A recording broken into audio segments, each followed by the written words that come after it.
Thanks for meeting with me.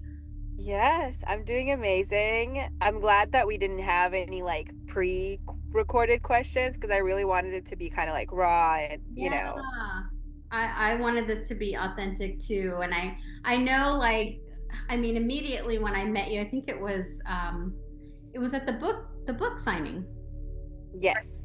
Yes, and I was just like, oh my God, there were certain people that I really connected with that night. And I just like remember I was like, man, I love everything that you're doing, but you just have such a great story. And I wanted to take time to just kind of get to know you, what you're all about, and the things that you can share with other people. So that's why I'm really excited to meet with you because you have like such an incredible story, and I want to hear all about it. Um, so tell me first, how do you like to pronounce your name? It's Laziza. Laziza, which is like so beautiful. I was like, okay, I'm interviewing this Uzbekistan princess, and like So, like you have so much passion behind who you are and like Uzbeks and just the cultural brand enrichment and all that good stuff. So tell me yeah. about that. Tell me about you, your journey. Uh, oh gosh, I don't even know where to start. I guess I will start with who I am really as a person and, being an immigrant, moving to US, discovering everything about myself, throughout the journey, I just refused to give up any parts of my identity. And even when I was told, hey, you can't be this and that at the same time, or you can't do both, or you can't handle everything. And I'm like, you can't, Right. like that doesn't mean that I couldn't. And so that foundation of just not wanting to give up who I am, I feel like sprouted everything in me. So number one, I am an immigrant. I moved to the United States from Uzbekistan when I was 13 years old. And I always say to people, I feel like I have a kind of a Frankenstein personality because, I didn't fully grow up in my country the way some people move, once they're in adulthood, but I also didn't move young enough to where I am disconnected. I think I'm very much connected to my culture, very much connected to my roots, and Yeah. that's the part of me that will always they'll always be there. Of course, of course. And I think like as you get older, you have just a different appreciation for your culture, right? Like I was born here, but my roots are Philippines, right? And so you get curious, you learn certain things about your culture and you have like this appreciation for that just that vibe and like there's so many great things about different cultures outside of the US and like that's what makes our communities go right. It's like all the color and the sprinkle and the diversity, like that's what makes this like this vibe go, in our communities. And so like what is it about Uzbekistan that like you would want people to know? I think there's so many amazing things about Uzbek culture. I mean, as any developing nation, obviously we have some shortcomings that we could work on, but I think as cliche as it sounds, number one thing for me is Uzbek food. I think it's so vibrant, and with us being a landlocked country, we didn't have a lot to work with, So, taking dough, meat, and potatoes and onions and spinning it in like 1,000 ways, and thousand delicious ways. I think that that's There's something that I no really, really limitations, right? It's like right. the ingredients, even if it's like the bottom of the barrel ingredients, like we're gonna make it better than your top ingredients, right? 100%. I kind of relate it to Mexican food, like native Mexican cuisine. I mean, had a lot of, masa, not a lot of meat varieties, but they just made it work with what they had, and they made something super popular and something that people can enjoy. So that's something that I really do kind of carry through Uzbek food. Also, I think that cooking in Uzbekistan is kind of like it's less of a skill and more of like je ne sais quoi. And I don't know if I have it yet. Um, You'll but get it's there. Yes, but it's very, very interesting. Another thing that I draw a lot of inspiration from is obviously, there's a lot of different cultures in the world, and each has its own things to offer. But Uzbekistan is very vibrant, like in the literal terms as well. Like our architecture, our textiles, our home decor, everything is very bright, very primary color. You have lots of red, lots of blue. So that kind of, I am used to. I think minimalist is like the opposite of what Uzbek upbringing is. So I think all that vibrance helps me to be more creative and to sprinkle that through my work, with my clients and with my own personal brand.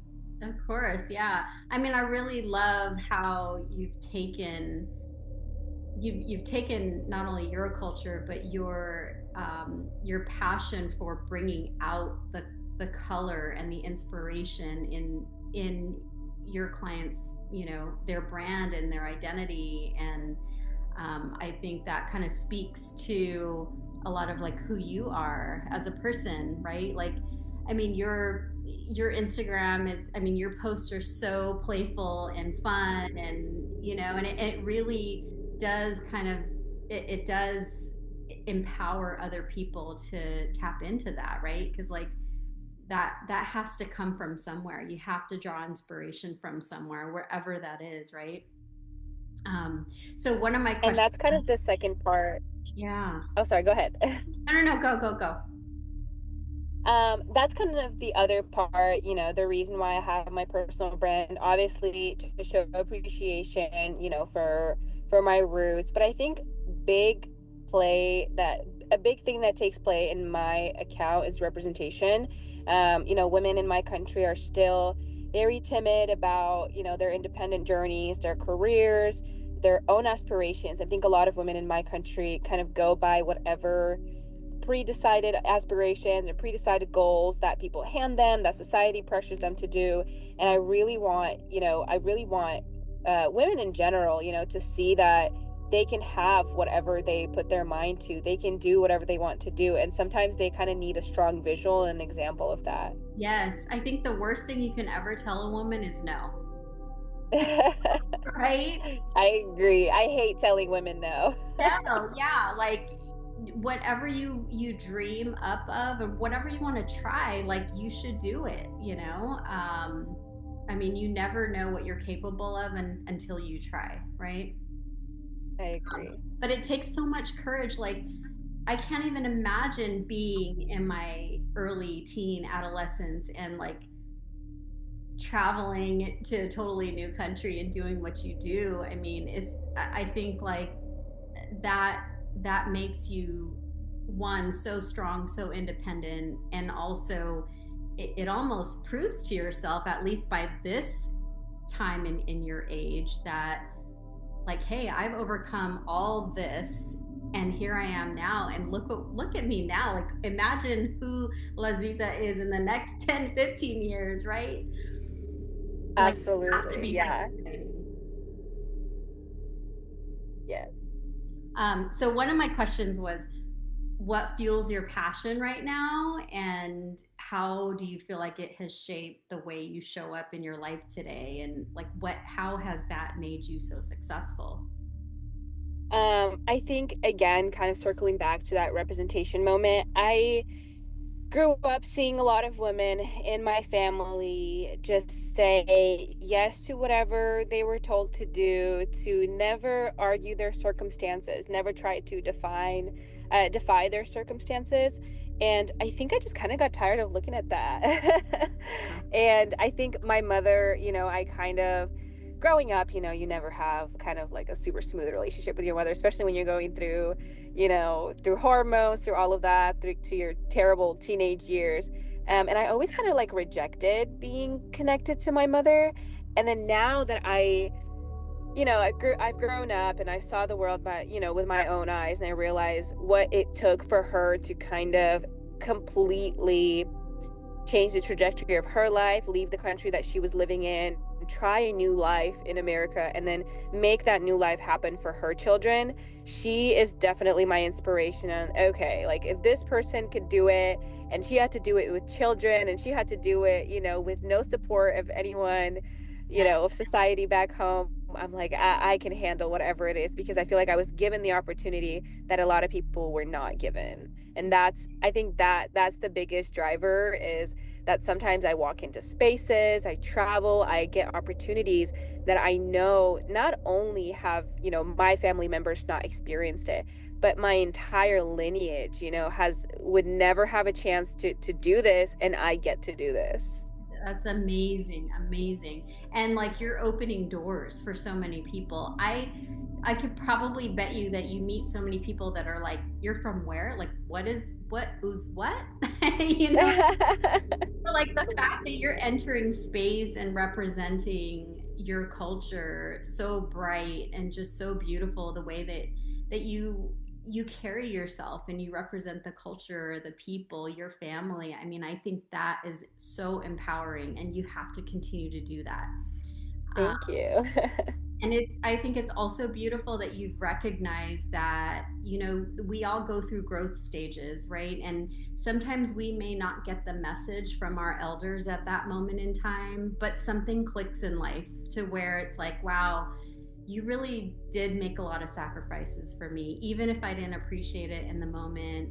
Like, I mean, just the fact that you've been able to come to that understanding, I mean, that says a lot about your emotional maturity, your mental capacity to understand that, and I think sometimes people get so stuck in their own, for whatever reason, trauma cycle, or, blame game, or you didn't do this right or wrong, and I think like you should be really proud of that understanding that you've made. That's so sweet. Thank you for saying that. And the next question is, so when you experience dips in your life, what are some things that bring Laziza joy and comfort, and like what keeps you grounded? Um, Lots of things. And I think when we talk about kind of like dips in life, just because the kind of person I am, I don't think I've ever felt like, oh, life has it out for me, or these circumstances that. I think I'm the kind of person who says, okay, what did I do to get there? What did I do to contribute to the situation? And sometimes it's not always fair to myself. Sometimes it is the circumstances, and it is the world, and it is something outside of my control. But I think that, again, because of the type of person I am, I reflected back on myself and think, how could I have made it better? And I think just even working from that headspace is already taking back like autonomy on what you can do with life. So that's definitely number one, kind of a mindset thing that I do to get out, out of that dipped state. Yeah. But in terms of like coping and helping me, ground myself and just feel better, it's family. And that also ties back to, my roots, because not everybody reaches that direction when they're feeling down. Some people, have pride come in the way, and they want to distance themselves from, their loved ones, because they don't want people to see them in that light. But I think, to me, I have been blessed with my family being extremely supportive, and being, never beating a dead horse. They're definitely very very present, and kind of like love to support each other through the ups and downs. Exactly. And that's what family does, give grace. If you make mistakes in life, it's like they should be there helping you back up. Um, 100%. and that is definitely a blessing to have such a you know, supportive family that you can lean on. And in terms of dips, like it could be like maybe your creativity is, because I think as creatives, like we all have those moments where like it's almost like there's like a dry season of creativity. Like what kind of like sparks that flame back up? Like what gets you creative again? It is so funny, because a lot of people, when they think about, okay, like I have to get back up on the horse, they think about action. Like they think about, okay, I have to make like a checklist, a to-do list, an action. When I think back on like the most successful campaigns I've ever had or the best work I've ever put out, I think all of it was born from play, like from, I don't know, like playing video games or coloring book. This kind of like almost childish joy that, that you forget where you're at and you forget what you're doing and you kind of like forget the weight of the world. And yeah, so lots of rest, lots of play, even though it feels counterintuitive to what you should be doing, when you're going through that drought. But yeah, just kind of like feeling like a child again, doing lighthearted things. I During COVID, I bought myself a Nintendo Switch, and they were like extremely overpriced during COVID. But I was like, you know what? Like, I can't just be. Faceless uh, in the end because of what it did for you, right? Yes, it was so worth it. So I got myself a Nintendo Switch, and I remember playing just like these silly farming games. But it gave me inspiration. It showed like cool colors, and it showed like kind of like the plot. And from there, a lot of really cool content ideas and campaign ideas were born. Yeah, I love that because it's so important to play. Like no matter what you do. That's why like I think you posted about like spooky season and the pumpkin patch. Like that's so important, you know? It's like Yes. I mean, taking yourself to get ice cream or like whatever it is, if it's coloring, if it's painting, but yes, tapping into that inner child 100%. Um, and you're right, like not everyone does that. It's like there's no age. Like, in my 90s, I'm still gonna, I'm still As you should. yeah, exactly. I think like there needs to be recess, like there needs to be recess like in the corporate world. You know what I mean? Like forget potty break. Everybody to run around, in the conference room, play tag. Swings in the office, all that good stuff. And my last question is if there's someone out there who may not feel empowered or confident in their own voice, what guidance or encouragement would you offer?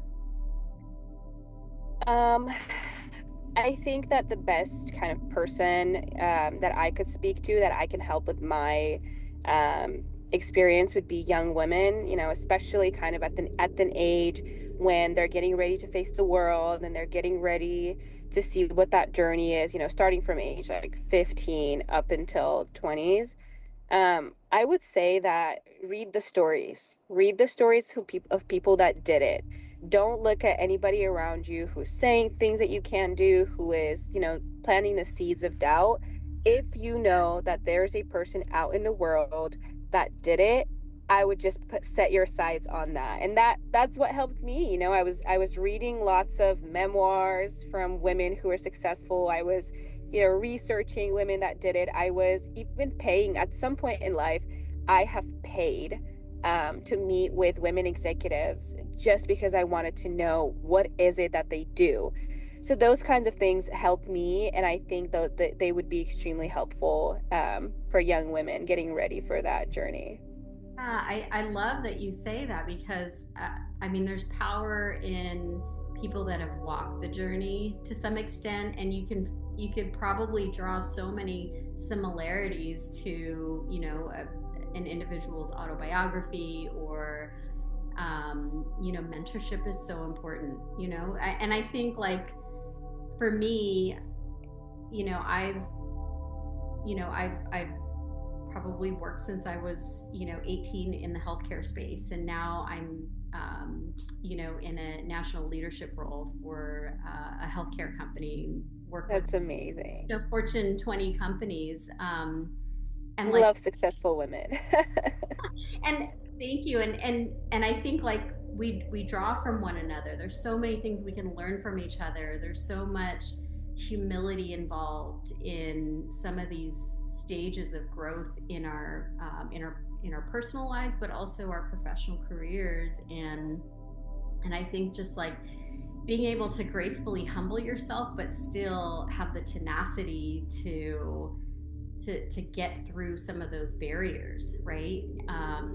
And prove people otherwise, right? Because I think people draw on comfort zone so much and playing it Hmm. safe, and but I have this belief of like if what you're trying to do is different, that's okay. If it's not going to break anything, what's it going to hurt to try?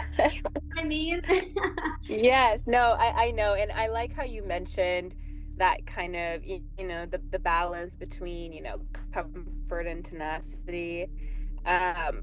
I remember this concept during COVID where, you know, people kind of like shacked up in one place and it was hard to find that solitude. And somebody came up with a thing called engineered distance. And to me, I kind of flipped it and I put engineered adversity on myself quite often. Like it's things, it's extra weight, extra stress that I know I can handle, but I just want the challenge, you know? So those are kind of things that I know that's like psycho behavior for people because they want to be at peace, but I definitely take that like measured engineered stress on myself because I'm like, hey, like let's test what I can handle, let's test what I can do, you know? absolutely. And I think that's what gets you to places that you would have never imagined, right? Because like it's almost like the default is no, we can't do that. We just can't do that, you know? Yeah. And in my world, in the healthcare space, highly regulated, right? And it's just like the answer is always no, but it's like, well, why not, right? Like we're meant to evolve. We're meant to try new things, and that's how innovation happens in any industry, right? Um, so I'm just so excited with like all the things that you're doing, and it's great that you have this this passion that aligns with your branding, and you're helping other people with that branding diversity. Is there anything Yeah. else that you want to share with the audience?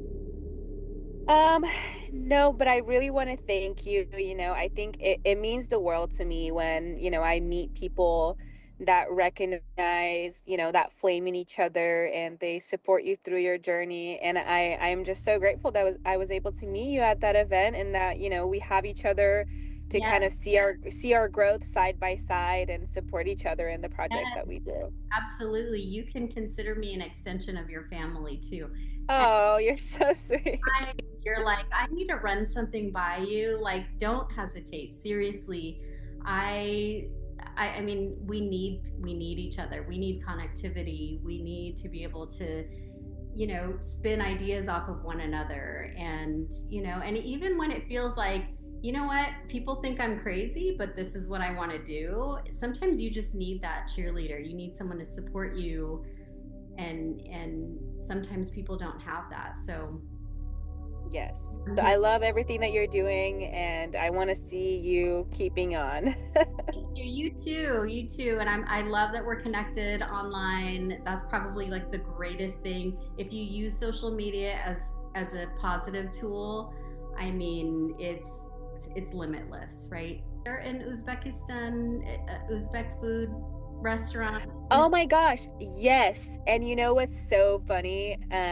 They actually just opened a location at Post. I'm sure like every Houstonian knows Post. Yeah, So if yeah. anybody wants to try amazing Uzbek food, get the plov, PLOV, at Post at Foreign Grill. Okay. Laziza with the plug. Have some eat at Plove at the post. Got Yes. Okay, I'm definitely there. Well, thank you. I appreciate you. I didn't want to take too much of your time today.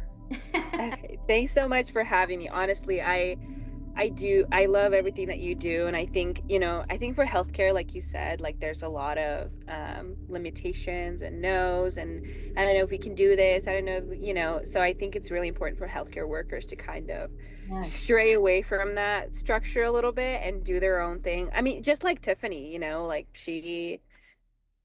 I'm she getting, was a doctor and she started her own thing. yeah, and I mean, we're talking a lot about how culturally, you're kind of molded into, a certain pathway, and like that's not always the right thing. You have to do what speaks to your heart. Yeah. Well, thanks so much for having me. But I have a few things coming up, so I'm going to invite you to it. I would love that. Thank you. Thanks, Mel.